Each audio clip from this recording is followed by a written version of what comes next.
In those days a decree went out from Emperor Augustus that all the world should be registered. This was the first registration and was taken while Quirinius was governor of Syria. All went to their own towns to be registered. Joseph also went from the town of Nazareth in Galilee to Judea, to the city of David called Bethlehem, because he was descended from the house and family of David.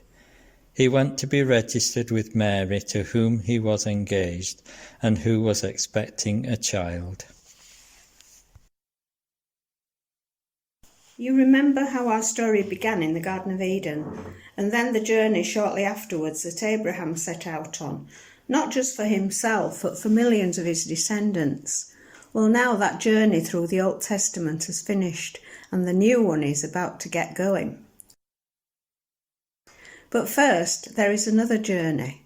This is the one which Joseph and Mary must take from Nazareth to Bethlehem, so that they can obey the rules for the census. They had to travel about 90 miles along hot, dusty roads. They were poor, so it would have been hard, especially as Mary was pregnant and she knew that her baby was coming. Yet she had heard the voice of the angel Gabriel telling her that all would be well. Gabriel had told her not to be frightened, and she had said yes to his message. It was to turn into the biggest yes that anyone had ever said. She would watch her son grow and be admired.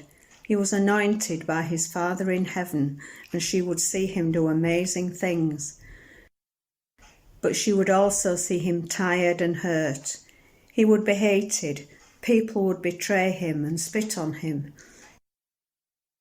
Eventually, she would watch her son dying on the cross. And afterwards she would live to see Easter. Through Mary and Joseph's journey to Bethlehem, we arrive at a world where nothing will be the same as before. When they reach the inn and the stable, God becomes a human being. He passes into our world and leaves his own footprints on the soil. The world can never undo that. This baby is going to save people and mend the brokenness that happened in the Garden of Eden, so that we can be close to God like never before.